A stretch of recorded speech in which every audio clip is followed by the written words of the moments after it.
한번 따라합시다. 성령 충만합시다. 한번 따라할까요? 성령 충만하여 용서합시다.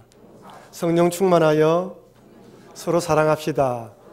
성령 충만하여 피차 복종합시다. 여러분, 하나님께서는 우리 인생들을 만드시고 난 뒤에 성령으로 충만케 하셨어요. 우리 안에 하나님의 영이 임할 때 하나님 원하시는 사람, 복된 인생으로 살아갈 수 있도록 만들어 놓으셨습니다.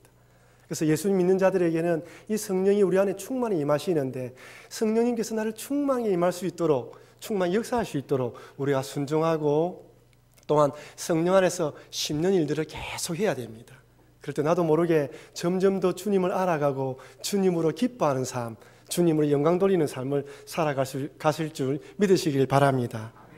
우리는 지난주 말씀을 통해 수많은 무리들이 예수님께로 몰려오는 것을 보았습니다.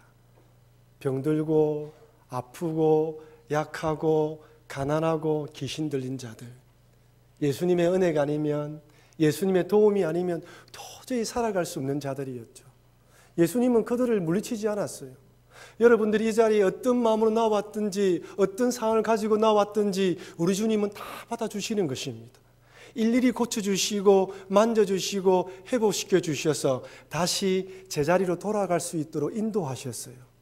예수님의 고침을 받은 자들 중에서는 그 자리로 돌아간 자들도 있었지만, 어떤 자들은 예수님께로 남았습니다.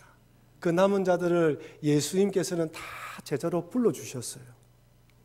그렇게 부름받은 자들이 산으로 모였을 때 예수님은 그들을 향하여 복되도다, 복이 있도다, 이런 말씀을 듣는 인생이 복되도라고 말씀하셨어요. 그럼 여러분, 이 자리에서 예수님 말씀을 듣고 있는 여러분과 제가 복된 인생임을 믿으시길 바랍니다. 이렇게 말씀하시고 난 뒤에 여기가 끝이 아니라 앞으로 성령 안에서 더 큰 복들, 아니 팔복의 풍성한 복을 누리게 주님이 만들어 가신다고 말씀하셨습니다. 그러니 여러분과 제가 이런 복된 인생을 잊지 마시고 성령 충만하셔서 매일매일 팔복의 그 풍성한 복을 누려가시는 여러분과 제가 되길 주의 이름으로 축원합니다. 오늘 본문은 이런 복들을 받아 누릴 주님의 제자로 부름을 받은 우리들이 실상은 어떻는지, 현실은 어떻는지 적나라하게 보여줍니다. 도저히 이런 복을 받을 만한 위인이 되지 못한다는 사실을 다시 한번 더 깨닫게 만들어 주시는 것이죠.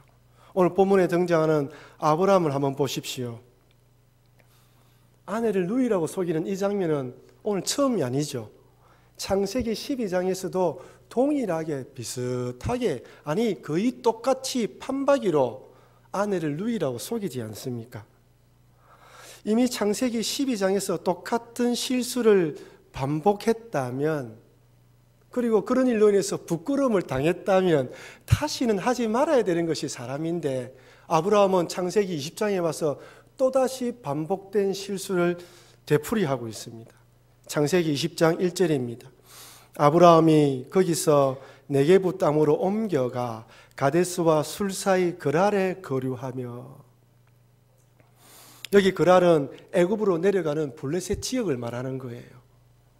아브라함이 어떤 이유인지 모르겠지만 현재 살고 있는 이 지역을 떠나서 그랄 땅으로 갈 수밖에 없었나 봅니다. 성경은 왜 아브라함이 떠나야 했는지 그 이유에 대해서 말을 하고 있지 않지만, 학자들은 둘 중에 하나일 것이다. 하나는 기근이 들어서 어쩔 수 없이 떠났을 것이다 라고 생각하거나, 아니면 갑자기 대적이 쳐들어와서 피치 못해서 이동했을 것이다 라고 추정하고 있습니다. 하지만 정확하게 알 수는 없습니다. 그렇다고 제가 아브라함이 가나안 땅을 떠나서 그랄 땅으로 이사 간 것이 잘못되었다라고 말씀드리는 것은 아닙니다. 우리도 살아가다 보면 본의 아니게 살던 곳을 떠나서 이사할 때가 있습니다. 열심히 일한 대가로 좋은 집을 장만해서 기쁜 마음으로 이사가는 경우도 있지만, 때로는 하는 일이 너무 되지 않아서 힘든 가운데 피치 못해서 눈물을 흘리며 타 지역으로 이동하는 경우도 있습니다.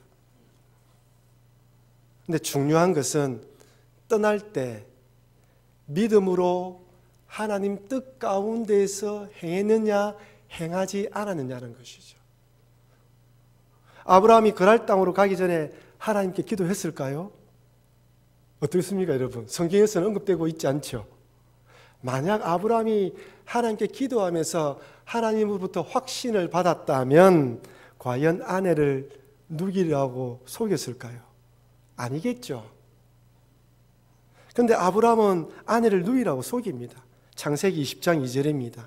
그의 아내 사라를 자기 누이라 하였으므로 그랄 왕 아비멜렉이 사람을 보내어 사라를 데려갔더니 자기 살자고 아내를 방패막으로 삼고 있습니다. 자기를 위해서 아내를 사지로 몰아넣은 것이죠. 여러분, 왜 그랬을까요? 왜 아브라함은 아내를 누이라고 속이는 편법을 동원할 수밖에 없었을까요? 이유는 하나죠. 두려움 때문이죠. 그 자리에 돌아갔을 때, 그 자리로 갔을 때 혹이나 나도 죽고 아내도 죽고 온 가족이 죽지 않을까라는 두려움 때문에 아내라도 희생을 시켜서 자기도 살고 가족도 살 수 있는 방법을 모색한 것이죠. 나중에 사라가 아브라함의 아내라는 사실을 안 아비멜렉이 책망하자 아브라함이 이렇게 대답합니다. 창세기 20장 11절 말씀, 우리 다 같이 한번 읽어볼까요? 아브라함이 이르되 이곳에서는 하나님을 두려워함이 없으니 내 아내로 말미암아 사람이 나를 죽일까 생각하였음이요.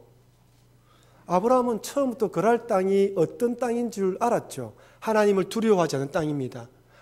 여인을 위해서 남자도 죽일 수 있는 땅이라는 것을 알았습니다. 그래서 이런 편법을 동원한 것이죠. 근데 여러분, 이상하지 않습니까? 창세기 12장에 아브라함이 하란에서 가나안 땅으로 올 때는 어떻습니까? 그럼 가나안 땅은 하나님을 두려워하는 땅입니까? 가나안 땅에 살고 있는 사람은 신사적이기 때문에 비폭력적으로 법을 잘 지키는 사람입니까? 아니죠. 가나안 땅이나 애굽이나 그랄 땅이나 이 세상은 모두 다 동일합니다. 어느 정도 정도의 차이만 있는 것이죠. 그런데 아브라함이 하란에서 하나님의 말씀을 듣고 가나안 땅으로 올 때에는 아내를 누이라고 속이려는 편법을 사용하지 않았어요. 그 어떤 인간적인 방법을 동원하지 않았습니다. 왜 그랬습니까? 하나님의 말씀에 대한 확신, 하나님에 대한 믿음이 있었죠. 믿음으로 행하면 두려움을 극복할 수 있습니다. 믿음이 있으면 그 어떤 두려움과 불안함을 이겨낼 수가 있어요. 하지만 믿음이 없으면 자그마한 두려움에도 무너지는 것이 우리 인간이에요. 여러분, 우리가 어떤 믿음을 가지고 살아가야 하는지 하나님은 아브라함을 통해서 보여주십니다. 여러분, 이 두려움과 믿음 사이에 상관관계가 있다는 것을 결코 잊지 마시길 바랍니다. 무슨 일을 하든지 하나님께 주시는 확신과 믿음 가운데 행해야 되는 거예요. 여러분, 혹시 어떤 일을 결정하고 선택할 때 아브라함처럼 두려움이 들어서 아브라함처럼 이 두려운 생각 때문에 이런 생각을 해볼까, 이렇게 해볼까, 저렇게 해볼까, 저 사람의 도움을 요청할까, 이런 생각이 자꾸 들면 중단하십시오. 그 길은 하나님의 길이 아니에요. 그 길은 믿음의 길이 아닙니다. 하나님이 원하시는 길이 아니에요. 400명의 부하를 데리고 오는 형 에서에 대한 소문을 들은 야곱이 처음엔 어떻게 합니까? 가족 떼를 나누어서 먼저 보냅니다. 형님이 이 떼를 선물로 받아서 마음이 풀리기를 원했던 것이죠. 하지만 그렇게 인간적인 방법을 동원했음에도 불구하고 마음이 불안하고 두려워지니까 어떻게 합니까? 야복 강가에서 바싹 엎드립니다. 하나님의 은혜가 아니면 살 수 없습니다. 하나님의 도움이 아니면 나아갈 수 없습니다. 하나님 도와달라고 기도하지 않습니까? 그러니 어떤 중요한 일을 결정하고 선택할 때 하나님의 말씀 안에서 확신이 들 때까지 기도하시는 여러분과 제가 되길 바랍니다. 여러분, 믿음이 없으면 세상에 행하는 모든 일이 두려움밖에 없습니다. 누이라고 하는 아브라함에 대해서 전혀 의심이 없었던 아비멜렉이 결국 사라를 아내로 맞이해요. 창세기 20장 2절 같이 읽어볼까요? 그 아내 사라를 자기 누이라 하였으므로 그랄 왕 아비멜렉이 보내어 사라를 취하였더니, 여기서 아마 많은 분들이 고개를 갸우뚱할 거예요. 이때 사라 나이가 몇 살입니까? 창세기 12장 때 이때 아브라함의 나이가 75, 사라의 나이는 65이죠. 그렇다면 지금 65보다 나이가 많을 때입니다. 그죠? 65도 나이가 많은 할머니예요. 그런데 65때도 애굽의 바로가 사라를 아내로 취하려고 했고, 오늘 본문에서도 더 나이가 많은 사라를 아내로 취하려고 합니다. 왜 그랬을까요? 정말 할머니 된 사라가 여전히 아름다운 미모를 자랑했기 때문일까요? 요즘 젊은 사람들 말하는 것처럼 방부제 미인입니까? 얼굴에 주름 하나 좀 없는 그런 기품과 품격을 지닌 여인이기 때문에 남자들이 혹해서 그럴까요? 물론 그럴 수도 있습니다. 하지만 여기에는 또 다른 뜻이 있습니다. 아시다시피 아브라함 당시 애굽을 포함한 몇몇 강대국이 있었지만 유목민들은 부족 단위로 살았잖아요. 그러니 서로가 서로를 도와주지 않으면, 동맹과 또한 연맹관계를 맺지 않으면, 힘을 합치지 않으면 살아남을 수가 없었던 것입니다. 특히 아브라함은 그랄 땅에 들어가서 도움을 요청하는 입장이에요. 그랄 왕이 받아들이지 않으면 살 수가 없는 입장입니다. 그러니 때로는 불평등하고 불공평해도 협정을 맺어서 그 땅에 들어가 살아야 되는 것이죠. 이렇게 나라가 또한 부족끼리 서로 협정을 맺고 난 뒤에 정략 결혼을 통하여 그 협정을 굳건히 합니다. 자녀와 아들과 딸을 서로 결혼시켜서 나라 관계, 서로 결혼 관계를 이루어서 동맹 관계를 맺는 것이죠. 오늘 본문에 사라도 그런 경우에 해당합니다. 아비멜렉이 결혼 안 한 사람이 아니에요. 왕비가 있었고 후궁들이 많이 있었을 것입니다. 그 중에 한 명으로 받아들인 거예요. 협정을 위해서, 평화적인 체계를 위해서 그렇게 한 것입니다. 물론 사라가 다른 사람들에 비해서 아름다운 미인일 수도 있습니다. 하지만 그 이면이 더 많이 깔려 있다는 것이죠. 아마 사라도 이런 사정을 알았기 때문에 아브라함의 제의를 흔쾌히 받아들인 것이 아닌가 생각됩니다. 자기가 죽어서 남편이 살고 온 가족이 살 수 있다면 자기 하나 죽겠다라고 결단한 것이죠. 근데 여러분, 그럼에도 불구하고 아브라함이 너무나 비열합니다. 첫 번째는 이해할 수 있어요. 이제 하나님 말씀을 받았으니까, 이제 갓 신앙생활을 했으니까 충분히 연약한 신앙이니까 그럴 수도 있다라고 생각할 수 있습니다. 하지만 이번엔 두 번째예요. 좀 더 믿음으로 살아보려는 몸부림이라도 보여줬다면 그래도 이해할 것인데, 뭔가 모르게 조금 마음이 불편한 것이 사실입니다. 그런데 여러분, 이 아브라함이 오늘날 누구입니까? 여러분과 저이지 않습니까? 예수님의 은혜로 구원받아 신앙생활을 하고 있지만, 그래서 신앙의 경륜이 쌓여서 10년, 20년 신앙의 경륜이 쌓여져 가고 직분을 받아서 신앙생활을 하지만, 때로는 돌이켜보면 아브라함의 이 모습 속에서 우리의 모습을 발견할 때가 얼마나 많이 있습니까? 아브라함처럼 두려워서 아내를 누이라고 속이기도 하고, 베드로처럼 내 목숨 살자고 예수님을 부인하고 도망치기도 하고, 야곱처럼 내 뜻대로 내 생각대로 해보려고 온갖 장깨와 술수를 부릴 때가 얼마나 많이 있었습니까? 사실 행동으로 옮기지 않아서 그렇지 이 마음의 생각이 다 드러난다면 막 고개를 다 못 들 것입니다. 저도 마찬가지죠. 이것이 바로 이 땅에 살아가는 우리의 모습입니다. 강한 것 같지만 약하고, 믿음이 좋은 것 같지만 연약한 우리의 모습. 그런데 이렇게 반복된 실수, 똑같은 잘못을 되풀이해서 망할 수밖에 없는 우리들에 대해서 주님은 여전히 변함없는 은혜, 동일한 은혜로 우리를 찾아오신다는 것입니다. 그냥 내버려 두시지 않으시고 모른 채 하시지 아니하시고 우리 인생에 직접 개입하십니다. 창세기 20장 3절 말씀입니다. 우리 다 같이 한번 읽어보겠습니다. 그 밤에 하나님이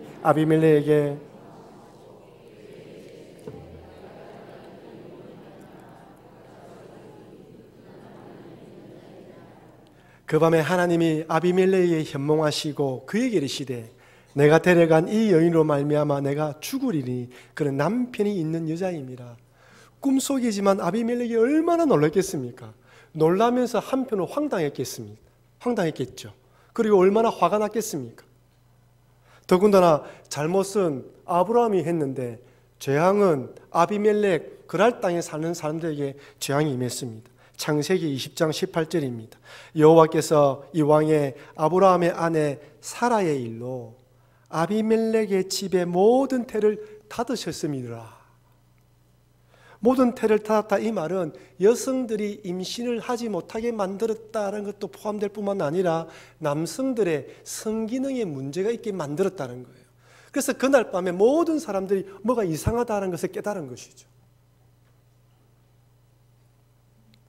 잘못은 아브라함이 했는데 재앙은 그날 사람들이 당했습니다.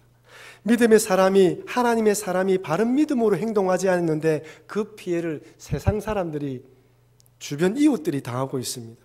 사실 아비멜렉 입장, 세상 사람들 관점에서는 이처럼 억울한 일도 없어요. 자기들은 잘못한 것이 없습니다. 하지만 하나님께서는 이 모습을 통하여 우리에게 중요한 몇 가지 메시지를 제공해 주십니다. 첫 번째는 신앙인의 행동 여부에 따라 주변 사람들이 복을 받을 수도 있고 저주받을 수도 있다는 거예요. 한마디로 우리들의 행동의 여부에 따라서 복과 저주가 세상 사람들에게 전해진다는 것입니다. 창세기 12장 3절 다 같이 읽어볼까요?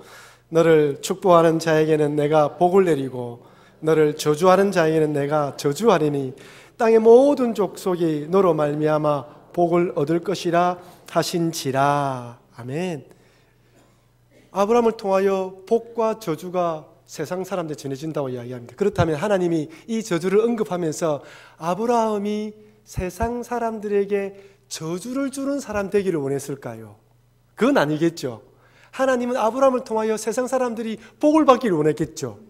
그런데 여기 저주라는 뜻에는 두 가지가 포함되어 있습니다. 첫째는 아브라함이 직접 저주를 하면 저주가 임하는 것뿐만 아니라 오늘 본문의 사건처럼 세상 사람들이 전혀 악의 없이 행했다 할지라도 그 결과가 하나님 백성에게 해가 된다면 저주를 받게 된다는 거예요.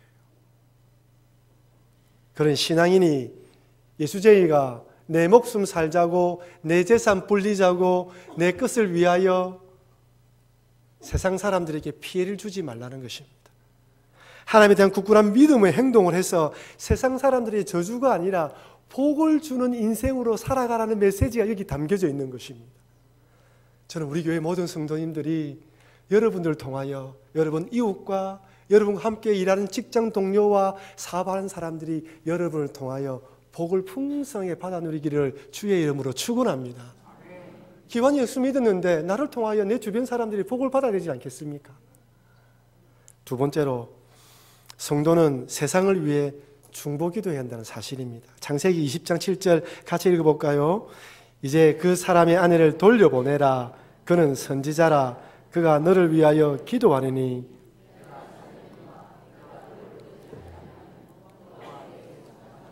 다 반드시 죽을 줄 알지니라. 아멘. 그는 선지자라. 여러분, 선지자는 하나님의 뜻을 전하기 위하여 부름받은 자이죠.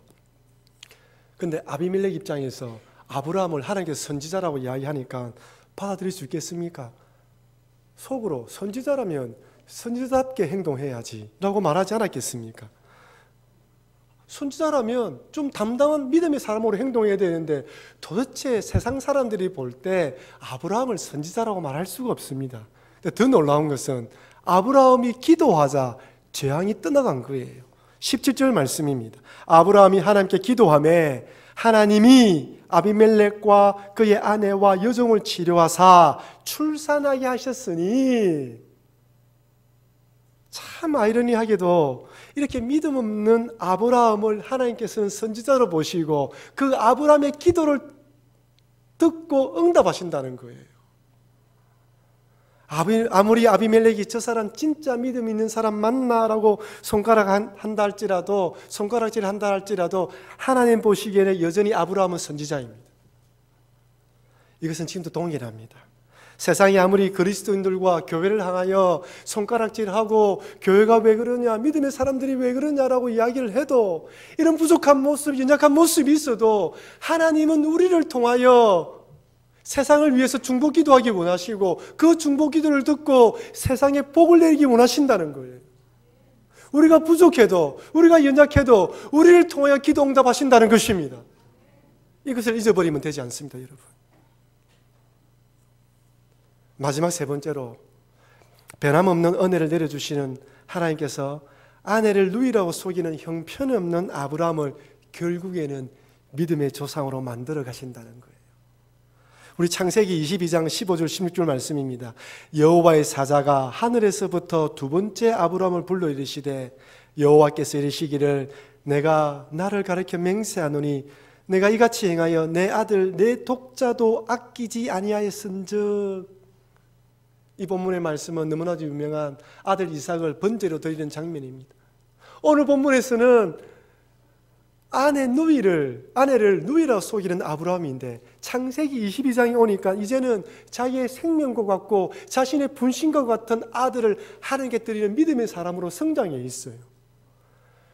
이삭의 사건 전에 이 모습을 기록한 이유는 우리의 인생의 모습이 창세기 20장 같은 그런 모습일지라도 결국에는 성령님을 통하여 하나님께서 우리를 그런 사람으로 만들어 가신다는 거예요.